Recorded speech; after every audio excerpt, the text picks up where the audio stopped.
From WHYY and Billy Penn, it is Hittin season. Hey there, podcast pals. I'm John Stolnis from The Good Fight and Billy Penn. You can follow me on Twitter at John Stolnis. Coming up, Phil's sweep the Nationals. They keep rolling right along. The best record in baseball, the best start in franchise history, tied for the best start in franchise history through 48 games. And they are so close to making real history here, folks. What they are doing, tremendous here in the early going of this season, better than anything we've seen in many, many years. And we got a lot to talk about here on the podcast as the Phils take 3 from the Washington Nationals. Justin Klugh and Elizabeth Roscher joining me here on this edition of Hittin Season. Justin from Baseball Prospectus, The Dirty Inning, and Absolutely Hammered. Follow him on Twitter at Justin_Klugh. Justin, man, they just keep rolling right along, bud. How you doing? Wellity. The mighty Atlanta Braves, who've never lost to a bad team in their existence, are currently down 8-0 by the sub-500 San Diego Padres. And mere moments before, Ronald Acuna clanked an easy fly ball right off the heel of his glove. Real shame when a good team gets taken down like that. Just tragic stuff. Yeah. And I was listening to the Braves radio announcers. At Nick Picone on Twitter likes to post the opposing team's radio announcers whenever anything bad happens, and it's just the best thing on the internet. It really is.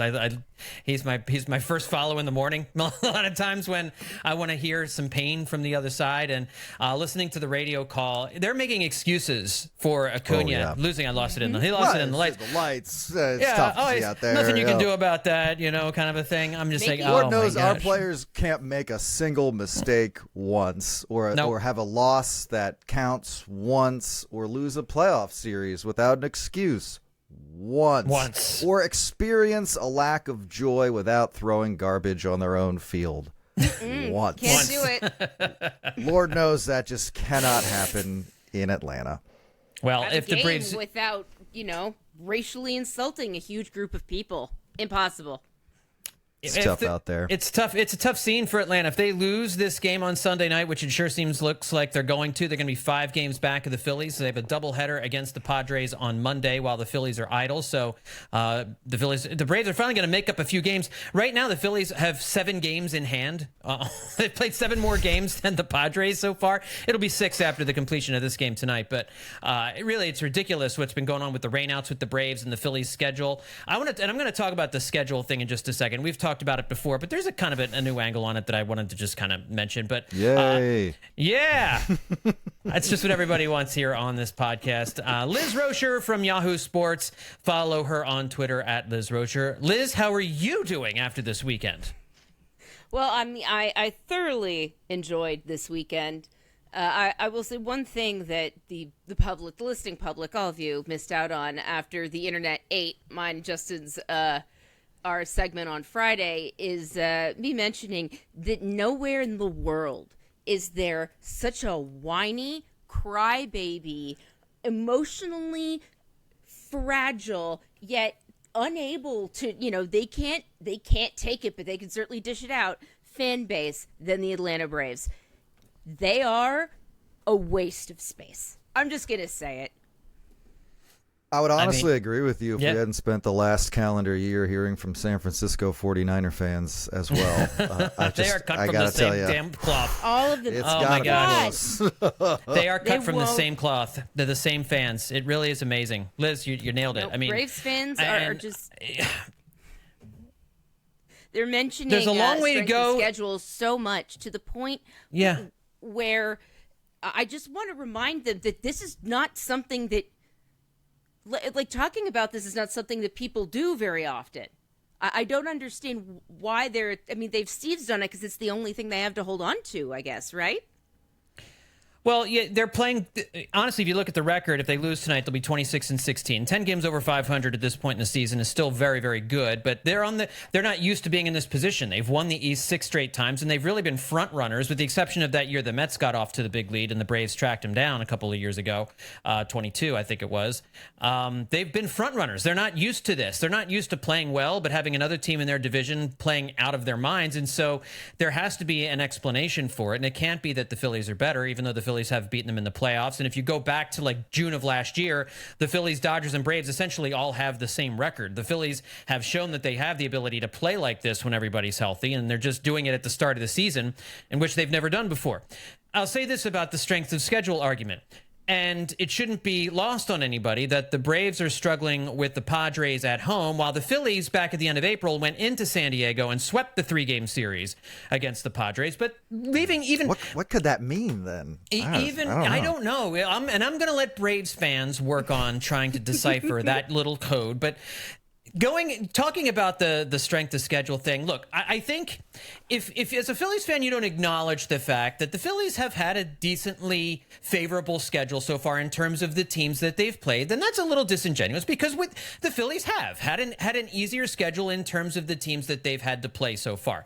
Now, they haven't had an easy schedule in that they haven't had many off days because of this series in London coming up next month. They've had to stack more games early in the season than other teams. But that being said, I don't think it's unreasonable to look at what the Phillies have done and say, has it been aided a little bit? Probably by a favorable schedule, sure. That's fine. You know, and I think that if people want to say like they're not going to play 700 baseball all year when their schedule gets harder, well, no, duh. Of course they're not going to play 700 baseball once the schedule gets a little bit harder. That's not the bar we're setting here. What's happening though is while they have the easy schedule, they are playing 700 baseball so that when the schedule gets a little bit tougher and the winning percentage comes down a little bit, you've already given yourself so much cushion and so much runway here to start off the 2024 season. So, I mean, both things can be true. Yes, the Phillies have benefited from the easy schedule, and they have run up this record of 34-14. They're 20 games over 500 before Memorial Day, which is absolutely insane. And they've done it, thankfully, because they haven't played a ton of great teams. But, you know, as we've also said, there's just not a lot of great teams in baseball right now. Why do we have to reestablish this every year? That what's happening now will not be what's happening later for anybody, because it is a long season and nothing in baseball lasts, including not just like, oh, the Phillies' success this year, but also, guess what, Braves? Eventually, your run of first-place titles ends. I'm not even saying it's definitely this year that it ends. Right, it but might not be. It ends. It does. Yeah. Doesn't matter if it's the Phillies' golden era of 5 years or the Braves' golden era of like 14 years of winning the division, in which they only won the World Series once. This never lasts. That's the whole point. It's why it's a hot streak or a slump or, you know, all these other terms that just indicate there is a time stoppage for whatever is happening currently in baseball. I mean, that's just how it works. And we got to reestablish that every year. Well, the other shoe's going to drop eventually. Yeah, it is. Well, they can't play 700 ball all the time. That's correct. Well, that's why it's so good that they're doing it now. Right. Why do we have to? And it doesn't delegitimize it doesn't delegitimize what they're doing right now. Like, you can acknowledge that the schedule has been a little bit easier, Liz, but it doesn't delegitimize what the record the Phillies have put up so far. And that's the difference. Like, you don't delegitimize the record because of the schedule. Certainly it's a factor though. It is, but like, I don't understand criticizing the Phillies for playing the schedule they've been given. It's because they're pointless. Not. I'm sorry. I don't mean to cut you off, but that's not what they're doing. They're just saying, I'm looking at something I don't like, and I refuse to admit it's happening for exactly the reason it's happening.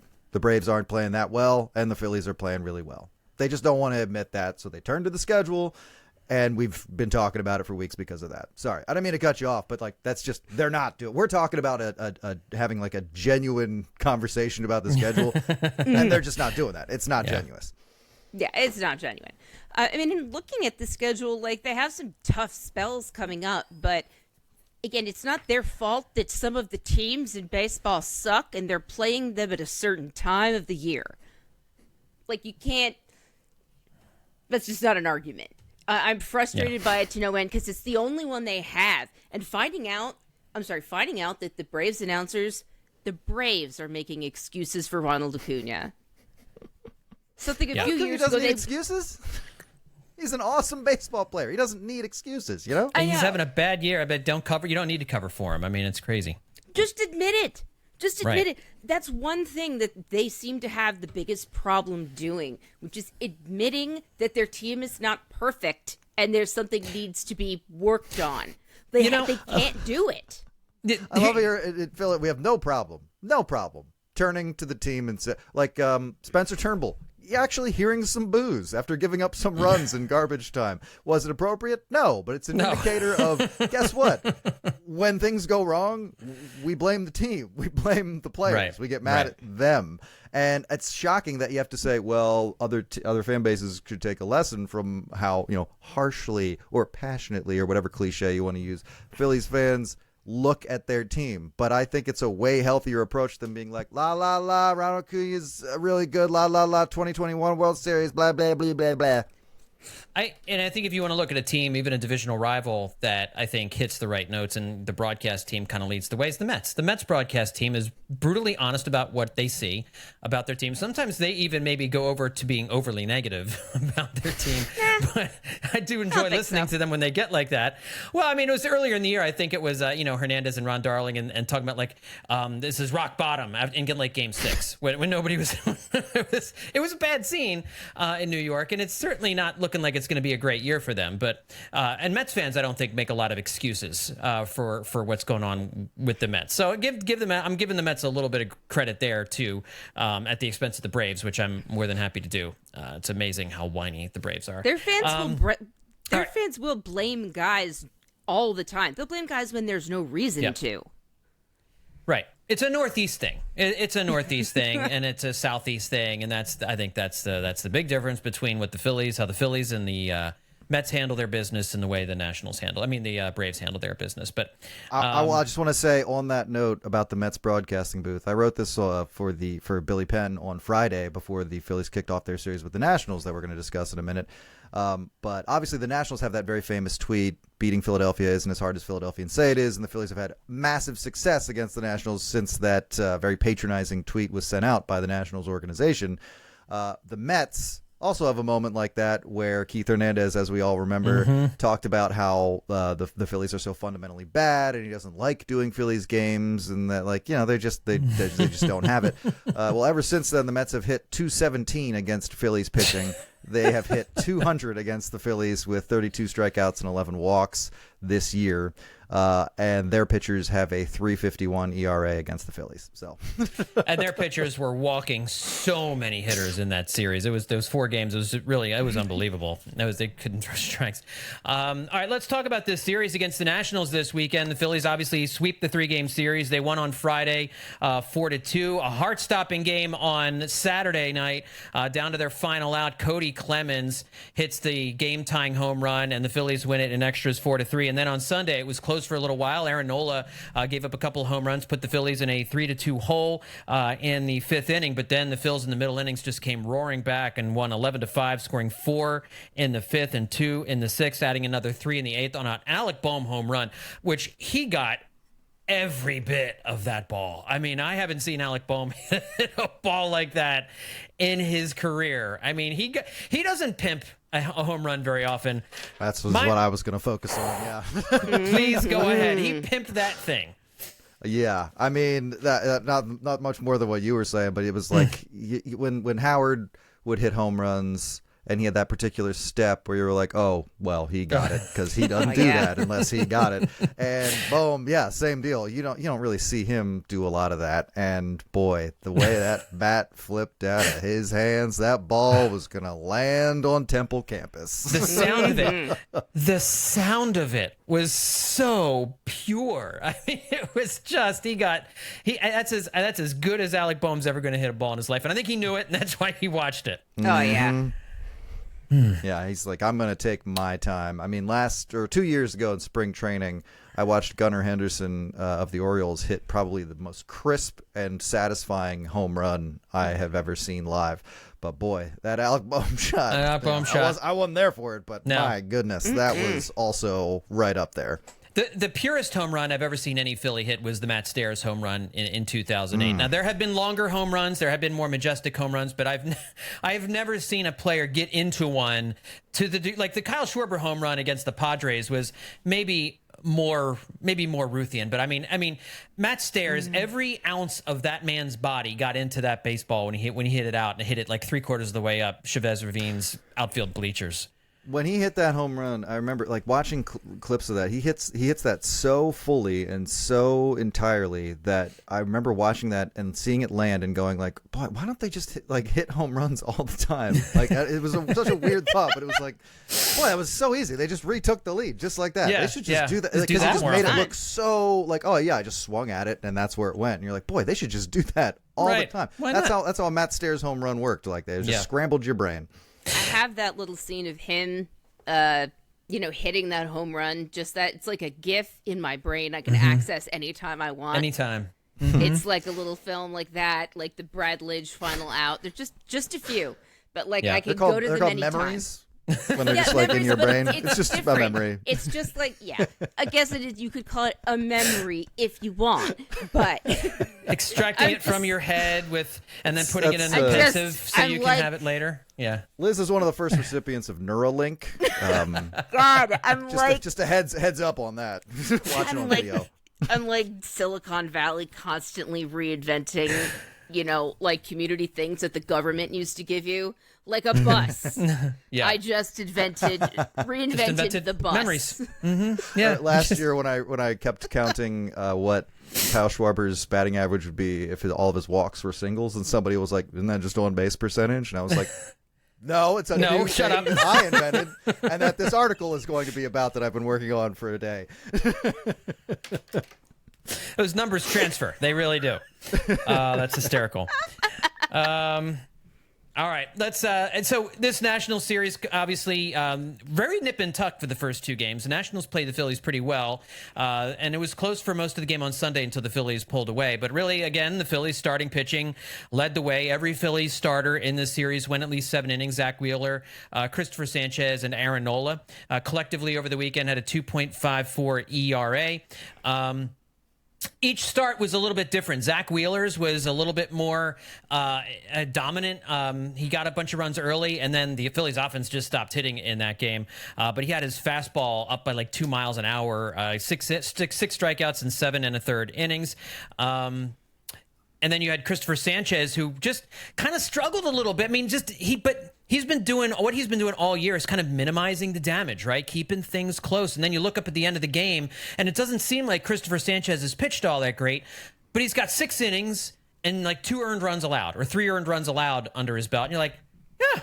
All right, we're going to win another Christopher Sanchez start. And then Aaron Nola on Sunday pitched fantastic once again, but, burned by a couple of long balls. But the Phillies offense against a pretty pedestrian group of Nationals pitchers managed to come back and figure things out and win very comfortably with another good Aaron Nola performance.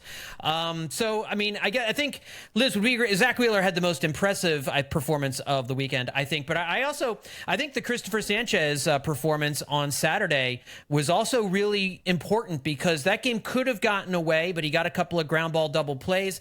And by being able to keep the team in it, allowed them to stay close. I thought the Christopher Sanchez start was really important. Yeah, I agree. I was really impressed by that because I saw like how in trouble he had gotten at some points, and he was able to get himself out of it really admirably. And when I wasn't able to watch the game, but when I saw he went, I'm just like, my goodness, he's in the 7th inning. This is like what you're supposed to do. I don't know why I'm still surprised by that.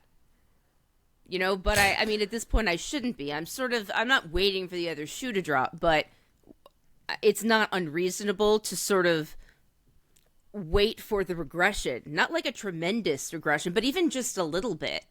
And like giving up, 3 runs in 7 innings, that's not the type of regression that, see, that just was 2 runs. 2 runs in 7 innings. 2 runs. Yeah. I mean, that's more than I was expecting, and I don't want to expect too much from him because it seems unfair to him because I think we know what type of pitcher he is, but maybe we don't. Maybe we don't know, and maybe this is it.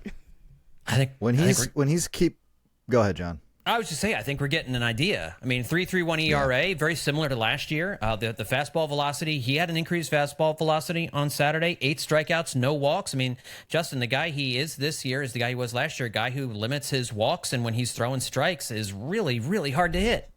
I disagree. I think he's a different person this year. I mean, yeah, the changeup's still there. You know, he can throw 85, 87 as long as he keeps it low, out of the zone or just on the edge of it. These guys just can't touch it. They're just not ready for it. I mean, I love having like a changeup first guy at the edge of at the end of the rotation like this. And you can look at a guy who's constantly getting in trouble and then getting out of it and say, well, logic would dictate he's going to stop getting out of it a couple of times. But at the moment, like, that's where he just eats.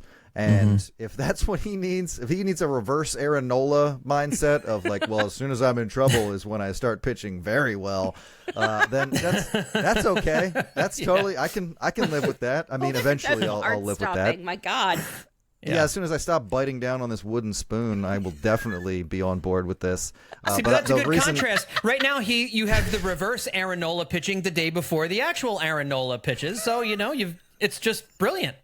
Shot and chaser. But the reason I say he's different this year is a stat I saw from Phillies Tailgate today that in 99, just shy of 100 innings last year, he allowed 16 home runs. He's allowed 1 in 2024 through 49 innings thus far. Wow. So he's gotten halfway there and allowed 1 single home run. That's awesome. That's minimizing the damage. That's minimizing the damage, exactly.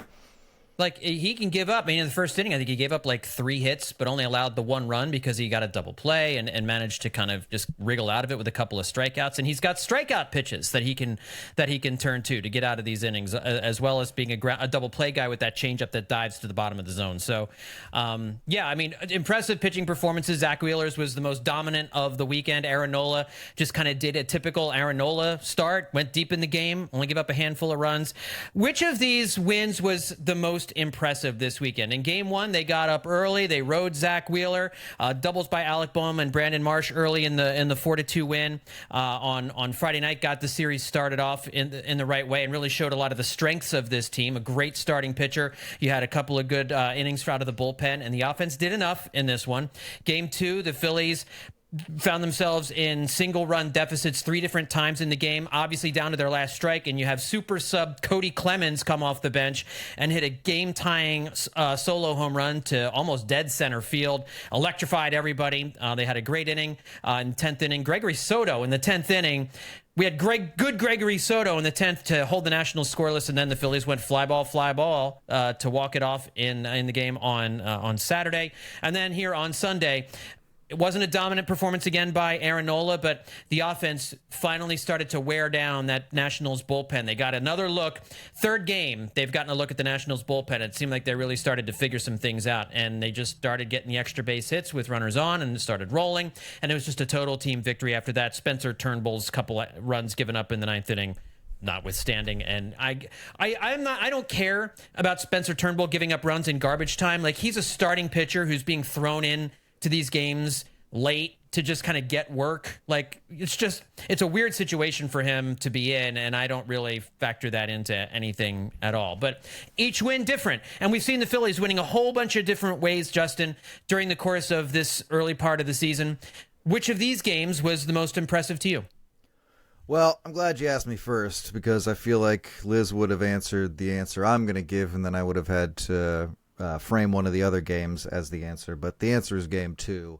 That was game 3, really, to me. Like, when you talk about a series sweep and how that can just be really difficult, just in general, even when you're a good team playing a bad team, that, you know, finishing it off and getting that final out on game 3, like, and getting that final win is like, you know, that's just tough. You know, we've seen the Phillies, you know, they don't do that, and you don't really even hold it against them. It's like, well, we won the series, so whatever. Yeah. That today was game 3 where they just lit up the Nationals pitching staff and won by 8 runs is like that's got game 2 energy. That's like, all right, we woke up, you know, we're good. You know, we're in our groove here. Game 2 was such a really had to reach down deep and grab it kind of win. I mean, literally down to their last strike with Kody Clemens coming up, who is I'm just going to say the most clutch Phillies hitter right now. Right now he is. There's kind of nobody else I want to see up in that situation. That's not true. But that's a guy I'm not worried. Few. Yeah. Yeah. I'm not worried when he comes up in that situation boy, he is like you talk about reverse people. He's like a reverse Whit Merrifield in this scenario. He's gonna get some of Whit's playing time too. I bet you he better, because that's the reason this win stands out, is because he's a guy who they just drop in there when they need him. He's not even supposed to be here. He's here because injuries, and he was playing in AAA, and they had to bring him up. Yeah. So he's not even supposed to be here. He's been dropped into like 11 games so far this year. When the Phillies give him more than one at bat in 7 games where they've done that, they've won 5. I think you can hang your hat on that. He's hit 3 of the Phillies' 7 extra base hits this weekend, and he's hitting .321 with an 1166 OPS. I mean, this is a guy who can hit the ball right now. And I'm really glad that he kind of caused Rob Thompson to break from what has felt like a religious affiliation with the idea of matchups. And this time he just looked at a lefty facing a lefty and was like, yeah, I'm gonna go with this, because he's swinging a hot bat. And you're like, yeah, I thought we would get more of that from Rob Thompson, but that was one of the top complaints about him earlier this year.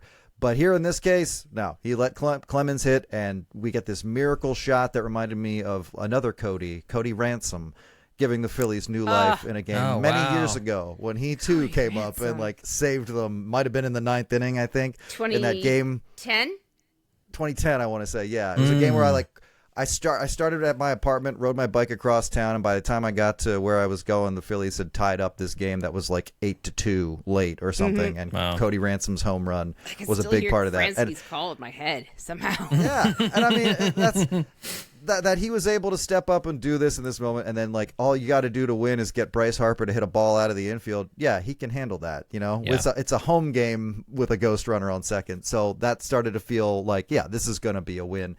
So they were losing so much of that game. The offense wasn't clicking, and then that's what kind of defined this series. Was that they didn't actually hit the cover off the ball. They hit something like 240, 250 through these last 3 games against the Nationals, but they got the hits they needed when they needed them. In games 1 and 2, obviously they went off a bit today, but in games 1 and 2, they really just got the clutch hits they needed, and nobody's more clutch right now than Kody Clemens. So that's the big win. That's the one that had series finale vibes to me. That's the one that felt like in another season it was probably a loss. Yeah, and Liz, Drew, are they not Rob Thompson started Kody Clemens right in the hot hand at second base today, and he responded by going 2 for 5 with 2 doubles, 2 RBIs, 2 runs scored on Sunday. So, yes, the ballad of Kody Clemens grows ever stronger. Yeah, he's 1166 OPS. Just he's been doing the Bryce Harper's bat, and I thought one of the cool things in the game on Saturday, they were talking about how do you stay ready to face a guy like Finnegan, who throws 98 miles an hour. And it was an awful pitch by Finnegan, 98 right down the middle with 2 strikes. But he had to be thinking hey, this guy's coming off the bench. He's coming in cold. It's an 0-2 count. Let me just go after him. And he's not going to hit a 98 mile an hour fastball. What Clemens was saying after the game, he went into the cage earlier and actually was standing 2 or 3 feet closer to the pitching machine, so that the pitches looked like they were 105, 110 miles an hour to him, so he could kind of get ready, so he could get himself geared up, which is just kind of next level. So good prep work. Plus, do you know who this guy's father is? You really think he's never seen a 98 mile an hour fastball before? Yeah, probably thrown out his ribs back in Little League. I was going to say he's seen one. Yeah, I didn't say he threw a ball. I'm going to guess real close up. Yeah, jagged piece of wood, 98 miles an hour. That's right. Liz, what was the most impressive win of the weekend for you? I mean, obviously, it was definitely game 2, but since Justin stole that one, I will say game 3, if only because Nick Castellanos came into the day hitting 194 after, 3 hits today, 3 for 4, with only 1 strikeout. He's hitting 207 now. Still low, but that's a big bump. That's a big bump for one day. He looked really good. And there's no reason for me to talk about Bryson Stott other than I want to. Guess what his on base percentage is for the month of May. Oh my God. I think I heard them on the radio a couple of days ago, and it was It was like 762. I want to say. I don't know. It was like some absurd number. You're like, what? I was going to say like coming into like Sunday. 560. You're close. You're closer, John. Coming into Sunday, his on-base percentage was .533 in the month of May. 14 games, 60 plate appearances. He's hitting .395. He was hitting .226 to start the month. He's now hitting .280. Yeah. It's like He could win National League Player of the Month and all of honors. a sudden, yeah, like I blinked and all of a sudden it's like, oh my God, Bryson Stott's here, because he started so slow and all of a sudden it's like, oh, him and Alec Boehm are back to doing exactly what they used to, which was hitting all the time. Yeah. The way this team operates, there might be a different Phillies Player of the Month for every month.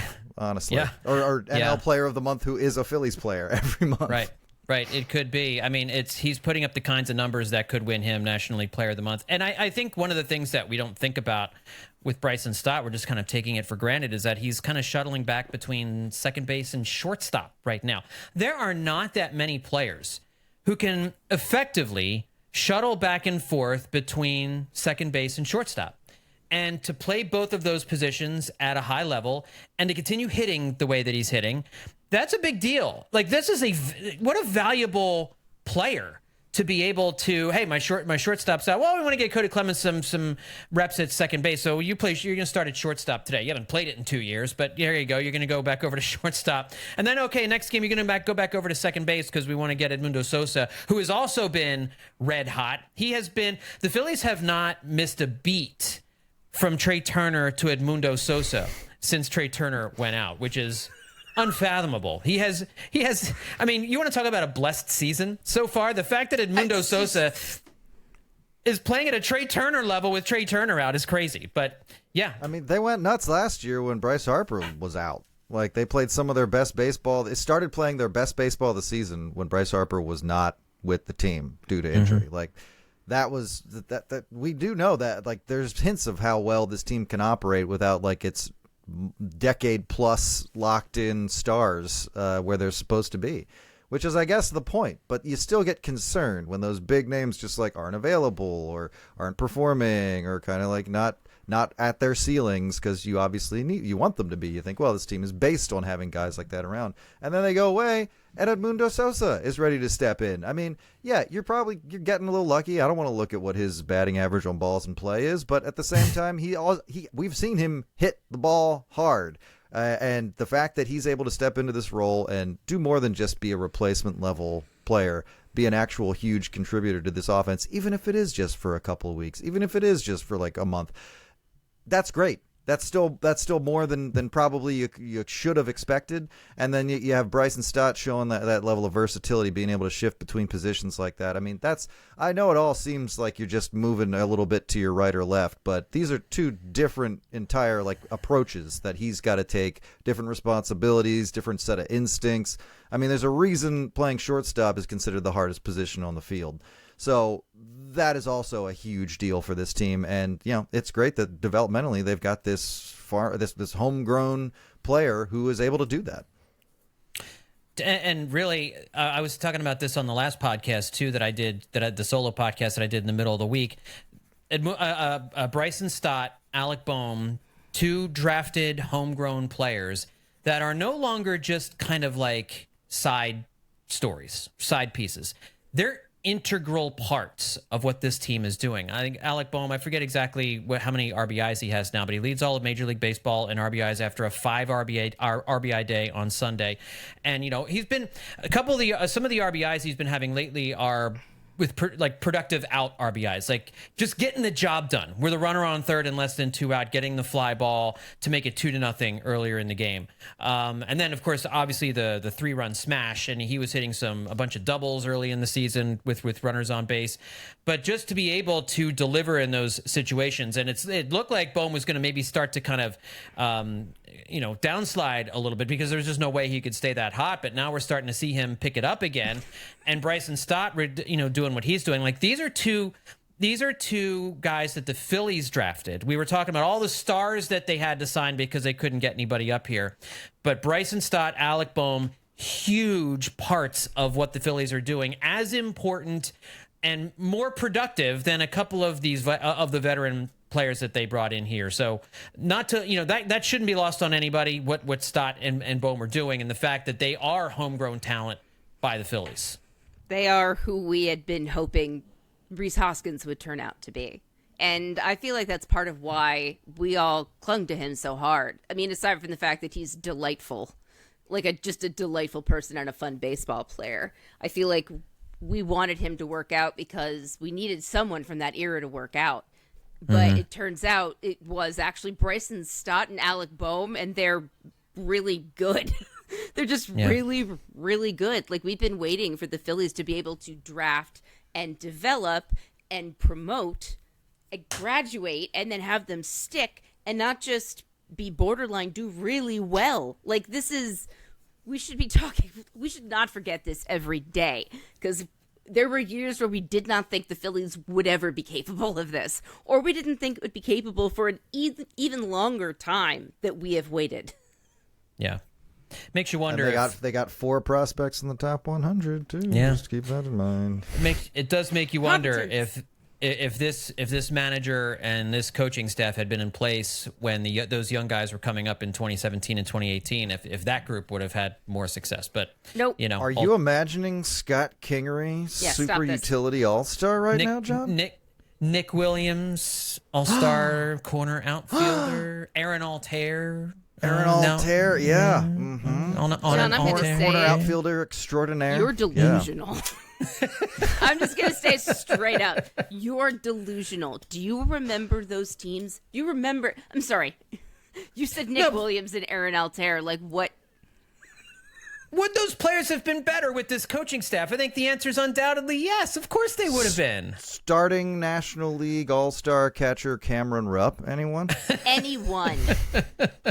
I'm sorry. Anyone in Major League Baseball would have been better with the change in coaching staff that the Phillies have undergone. That's with even just consistent messaging. No matter what the message was, consistent messaging between levels would have benefited at least one of these guys and made them into a better player than they wound up being. Not Cameron Rupp. I'm sorry. You were mean to Cameron Rupp there, but that was inaccurate. No, definitely not. I'm not Cameron mean. Rupp. I'm the one who said this man is so big he should be hitting baseballs to the moon. And I watched the rare times he actually did make hard contact with great glee. Mm-hmm. He was just never that guy, even though he was the size of a wildebeest. Remember Maikel Franco? Remember those days? I thought about him today. Boy, that seems like the first guy we should have named, actually. A little bit, that just dawned on me. He was on this team once. Yeah. Bryce Harper. Do you remember that? That's true. That's absolutely true. Oh, my goodness. That's right. Yeah. You've lived a long time with this, guys. So, Trey Turner, it's looking like, could be closer to coming back, like within the next week. Oh, is he ready now? Does it look like he's ready? He's obviously been in the Bryce Harper rejuvenation tank and good weeks ahead of schedule. So the Phillies are the only reason Kody Clemens came up to return to the Kody Clemens issue was because Trey Turner was put on the injured list. So the Phillies are going to have an interesting decision to make when they're ready to activate Trey Turner. Like, who do they remove from the 26-man roster? Now, they could remove a pitcher, but I don't think they're going to do that. They'll probably keep the bullpen exactly the way it is. And you've got I can't imagine they're going to send down Kody Clemens, given how he's playing. Even if he doesn't get into a whole lot more games by the time Trey Turner comes back, I think it would be insane to send him back down to AAA. But so then your options are, well, you gotta maybe get rid of Whit Merrifield or Christian Pache or somebody. Somebody's got to go, and I'm kind of curious what you guys think. Who would be on the outs? Liz, who do you think you would prefer to see them? Who do you think they will get rid of or send down or release when Trey Turner is ready to come back? I would prefer, personally, either Christian Pache or Whit Merrifield. I know a lot of people see a lot of potential in Christian Pache, but I'm kind of... This isn't a team that needs to explore players' potential right now. Like, they can if they want, but they don't need to. I'd be fine with him or Whit Merrifield, but I absolutely can't imagine them doing anything. They love Whit. I don't know why, but they seem very attached to him. I think they're going to send Kody Clemens back down. They did it once right after he hit that home run, and they're going to do it again. If he's got options left or whatever, they're doing it again. Less so that they like him. I think they're just paying Whit Merrifield too much to send him down to the minors. I think they wouldn't do that. Like, he's just kind of like locked in as a big leaguer. And I also just assumed that wasn't an option because of some kind of contractual. Yeah, they can. They whatever. Can't, like they can either send Kody Clemens down or they can designate for assignment Christian Pache or Whit Merrifield. Those would be your options. Yeah, that's why they're sending Kody Clemens down.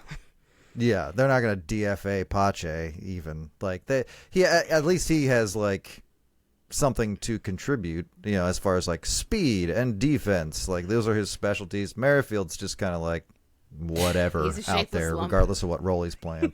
But again, he's making more money. I don't know. I feel like it would be. I don't know, but would it be worth it to DFA Pache for a guy like Clemens who keeps coming in here's here what I'll and say. doing exactly what you need? Because with Kody Clemens, I think he's a little bit more versatile. I think that Christian Pache is redundant. Like, we were even saying that coming into the season. Yeah. He's redundant. And do I think he'll clear waivers where you might be able to get him back? Probably not. He probably gets scooped up by some other team, but he never plays anyway. And he's kind of a carbon copy of Johan Rojas. I think we've seen enough from Johan Rojas to know he's not a great player, but he's not going anywhere. Like, Johan Rojas is not getting sent down to AAA at any point this year, and Pache was kind of a backup option for center field with Johan Rojas there. So as long as Whit Merrifield, and I would prefer to see them get rid of Whit Merrifield, and I don't think the Phillies are going to make a decision. I don't think John Middleton is going to make a decision based on how much they're paying somebody. I think old Phillies teams may have been willing to do that, but I think John Middleton just wants to win. And I think if Dave Dombrowski says our strongest team is with Whit Merrifield playing someplace else and Christian Pache and Kody Clemens on this roster, John Middleton will say, okay, cool. I don't think that's going to be, I don't think the money is going to be an issue. But I think that they like Whit Merrifield's versatility. He can play corner outfield and in the infield, and he'd be a right-handed bat that you could bring in off the bench for when you don't want to play Brandon Marsh against the left-handers. And even though I think Whit Merrifield looks washed, I don't think that they would release him because he offers more versatility and is the right-handed bat. I would DFA Christian Pache and keep Kody Clemens on the bench. I think it would also send a bad message to the team to send down a guy in Kody Clemens who's doing what he's doing right now. Yeah. And I just, like you said, Liz, I don't think they need to keep Pache around to say like, oh, he's got some skills, he's got some he's like, what is he, 26, 27 too? I mean, like, I think you can move on from that. So that's what I would do. And yeah. I don't think the Phillies are going to send Kody Clemens down. I just don't. I mean, I guess. Yeah, That's it's a tough decision to have to make, and I feel like that's if you're trying to make the team better and go with the hot bat, then that is the one you make. And I'll be very impressed if they do what you say, John, and they don't let Whit Merrifield's contract dictate any part of this. I'll be very impressed. It will really cement that this is a like different ownership, not just like, oh, this is a new era. This is this is a different approach. Yeah. Okay. All right. Well, great series against the Nationals, winning these 3 games, beating another. And here's the thing I'll say about the Nationals too. Not a bad team, right? The Phillies this week played the Mets and the Nationals, 2 teams within their division. Clearly, the Phillies more talented than these last 2 teams that they've played, but both of these teams played the Phillies tough in most of these games. They've got some talent. They're not like the Padres. They're not like the Rockies and the White Sox and the Marlins who they played last week. Like these were teams that are they could be in the wild card picture for that 3rd wild card spot as the season goes along. They clearly don't have as much talent as the Phillies, but I think when we're looking at the teams that the Phillies are playing, the talent level on the Phillies is so much better than the teams that they're playing, and even the teams kind of coming up on the horizon. The Phillies still are the more talented team on paper. Like, that's what happens when you're a tier 1 team. When you're on that top tier with the Braves and the Dodgers and have nosed ahead of them right now, as things stand right now, you're going to be more talented. You're going to be better than the teams that you're playing. So I will say, I think the Nationals are a neat little team. They have no power whatsoever. They can, aside from a couple of long balls on Sunday, they have to score with stolen bases and singles and sacrifice flies. And their pitching staff is going to kind of be a little hit and miss, generally speaking, but they're not a bad team. The Phillies didn't sweep a bad team this weekend at Citizens Bank Park. They swept a team that wasn't as good as them, clearly, and didn't have as much talent, but played pretty hard, played pretty good fundamental baseball, I thought. Those first 2 games were definitely what you're talking about. Like, those, all we'll remember is that the Phillies swept this series, but those first 2 games were close. Mm-hmm. And, like I said, especially game 2, that's a game that in other seasons, the Phillies probably lose that game. Yeah. The Nationals are not getting a lot of offense from their 2 best young hitters in C.J. Abrams and Luis Garcia Jr. right now. That's their middle infield. Yeah. And those 2 guys are just not, they are better, certainly in Abrams' case, than they are playing right now. And I've said before, Abrams is going to be a huge pain in the butt to play against in the years to come. That guy is super talented, and fortunately for the Phillies, he's hitting like 240 right now, and did not make a ton of noise during this series. But there's another gear to this. And when I talked to Andrew Golden on Friday, the Nationals beat writer for the Washington Post, he talked about how, I asked him if, is this team playing at close to its ceiling yet so far this year, or they have a corner they're going to turn? And he said, yeah, this team's going to find another gear eventually. Some of these guys will start hitting who aren't now. And they've actually operated a lot like the Phillies in that they've relied on their starting pitching to win games, which has been shockingly good. Yeah. Patrick Corbin had 5 good starts in a row, which is shocking in and of itself. But they've gotten enough from the guys in that rotation that they just needed to get a big hit to win a game, and they just have the difference between them and the Phillies is that they don't get that big hit most of the time, and part of that is because of those 2 guys I mentioned.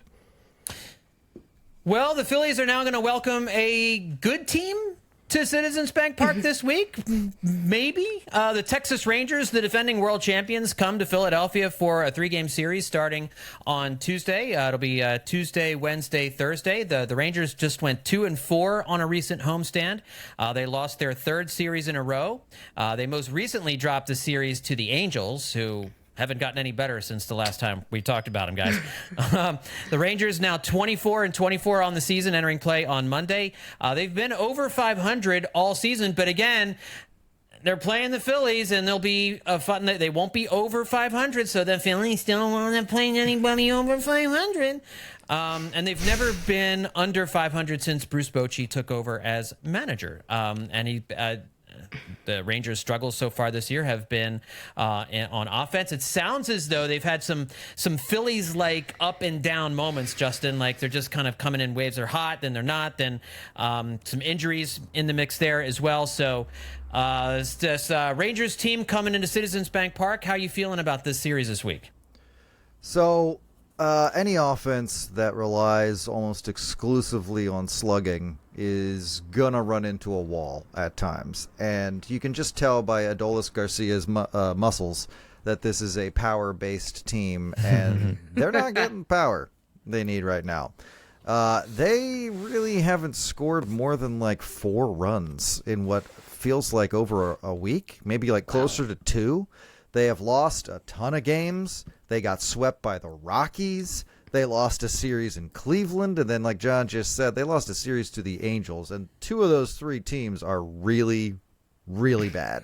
So that being the case, and the number of injuries, chiefly to their pitching staff, that this Rangers team has taken, they have just been getting hit after hit after hit. I forgot Max Scherzer and Jacob deGrom are on the list for this team. What happened Totally there? forgot.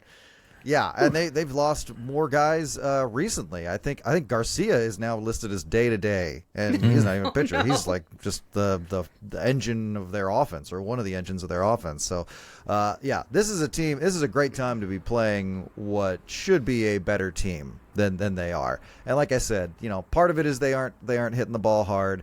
part of it is that they are suffering from a lot of injuries. But again, that's not the Phillies' fault.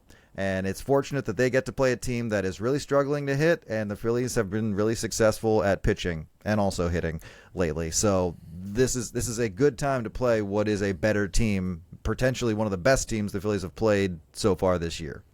Well, and Liz, that'll be my question to you. If the Phillies manage to win this series, win 2 out of 3, will they get any credit for it?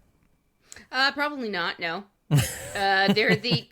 When there's an opportunity to give the Phillies credit, people will be there to snatch it away and make sure people know that the Phillies are actually secretly a terrible team.